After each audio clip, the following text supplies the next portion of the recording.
Have you ever wondered what the biggest cultural shocks and differences are for an American living in France? Well, stay tuned. I'm going to share with you 7 cultural differences that have surprised me.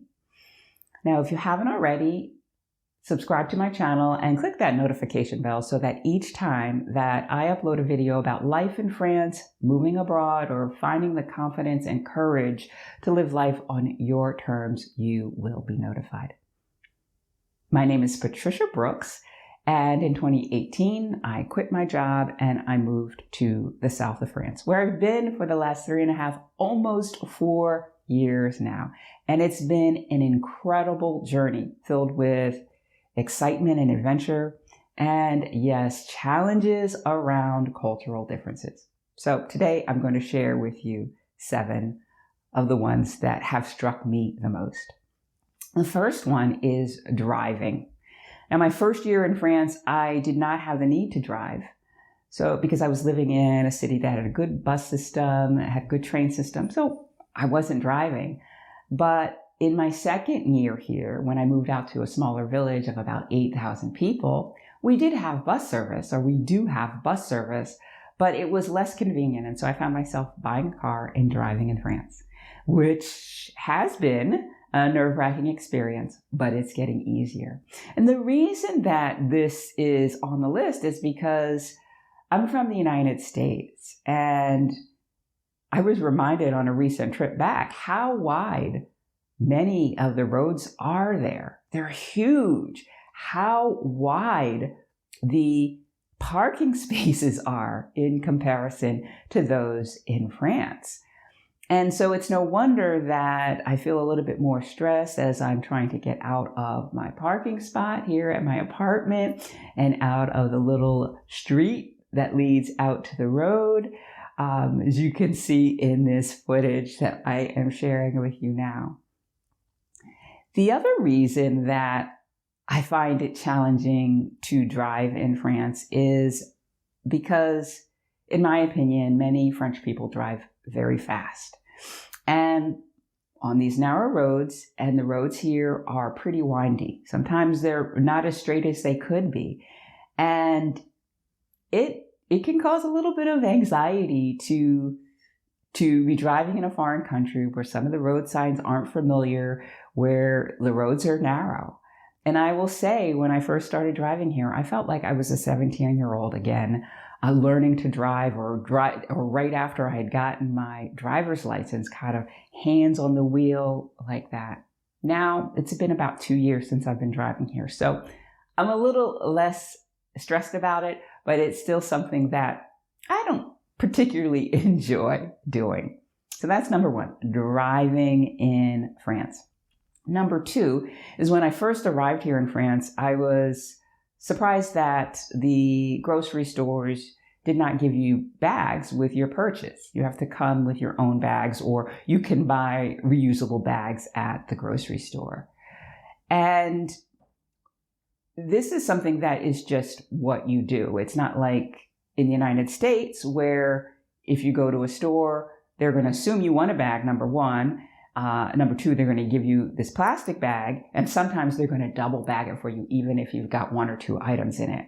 And I found that initially it was a culture shock, not a bad one, but something I had to get used to. And now, after my recent trip from the United States, I really think that this is a good thing, especially for the environment.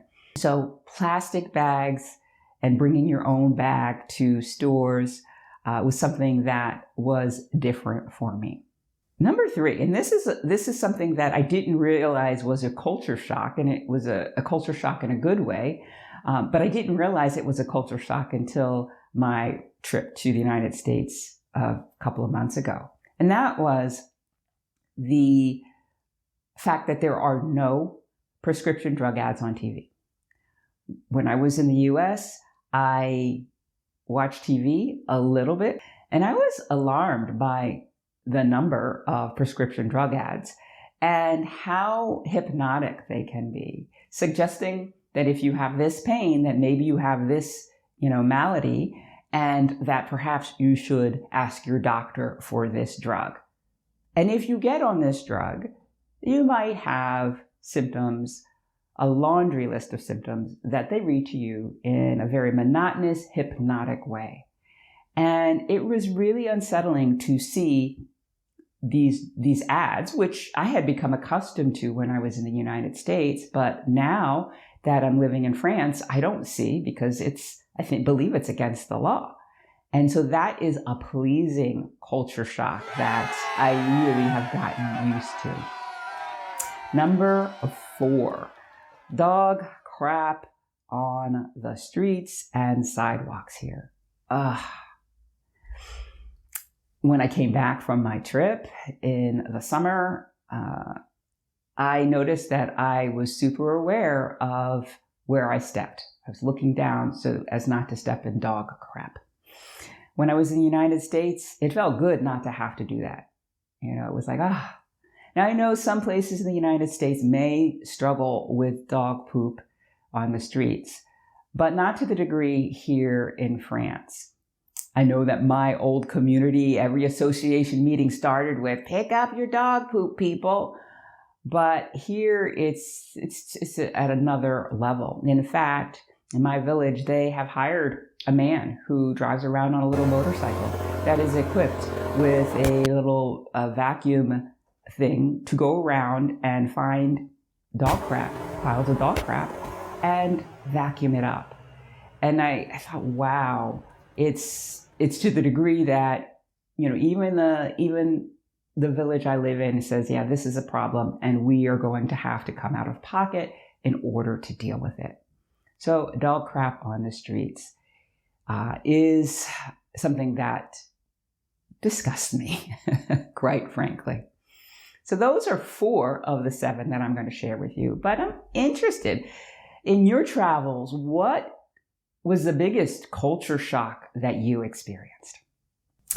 So next on the list is store hours. Now, I recently did a video about stores closing down for August for summer vacation, and you can watch that here.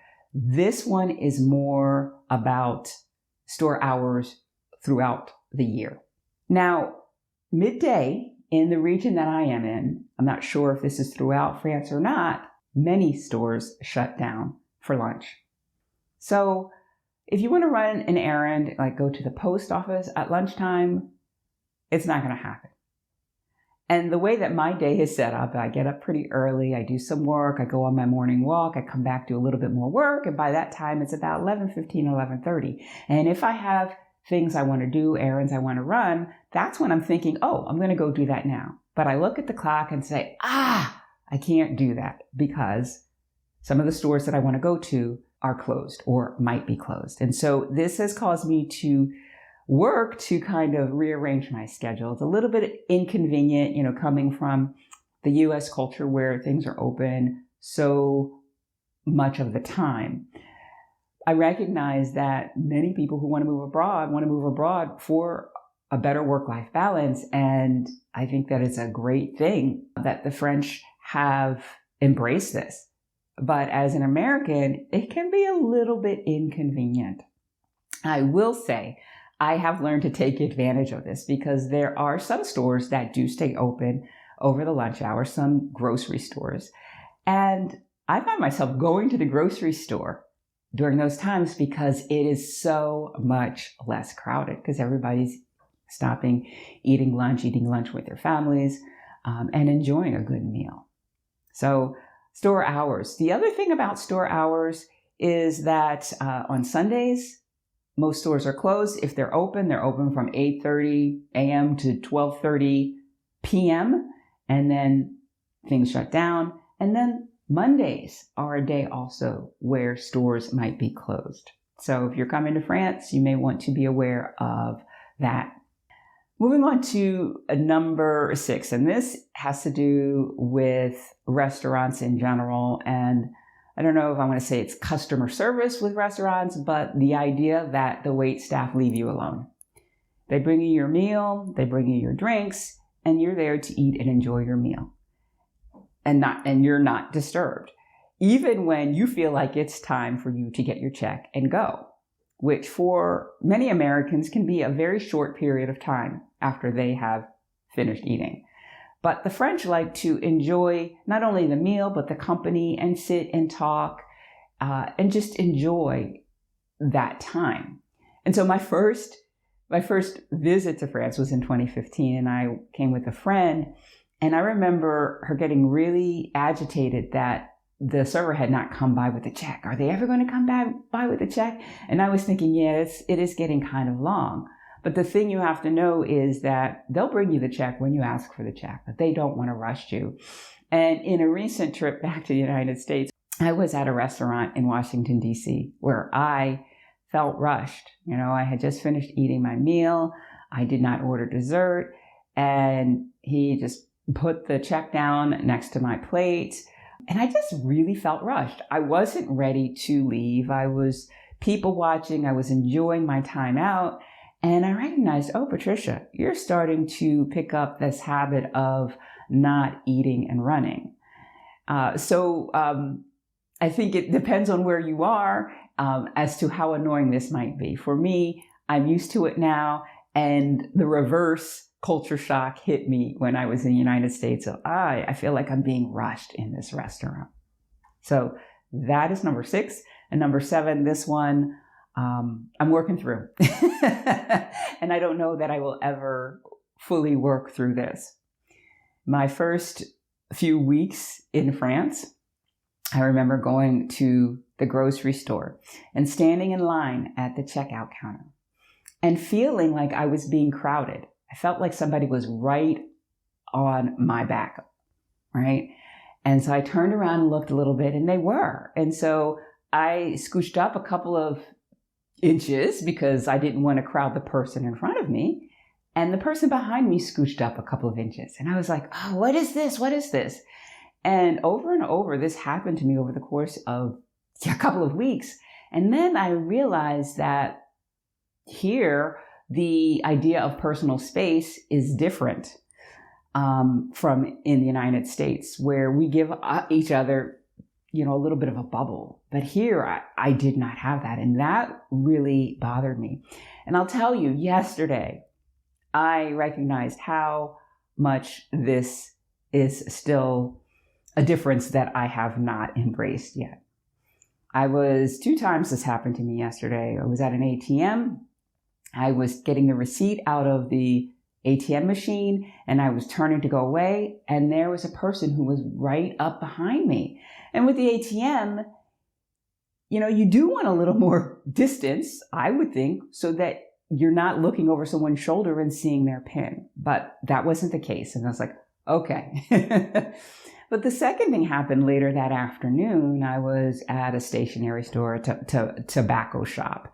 And I was at the cash register, and I had just finished paying for what I was getting, and I was getting my change back.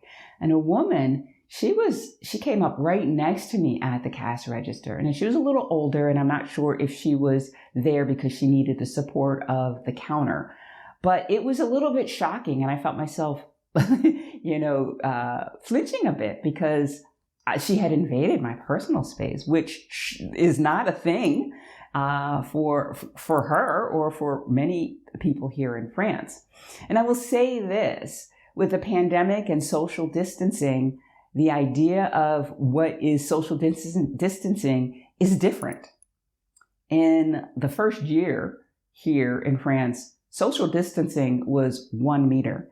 Now, 1 meter is a little more than 3 feet. In the United States, social distancing is 6 feet. That's 2 meters, right? I think that the French authorities had changed the social distancing policy earlier this year, but still on the floors of supermarkets, that 1 meter social distancing is still shown. And so that really speaks to the idea that, what people think is social distancing and personal space is very different. And I'll tell you, that's a challenging one for me. Really, really is.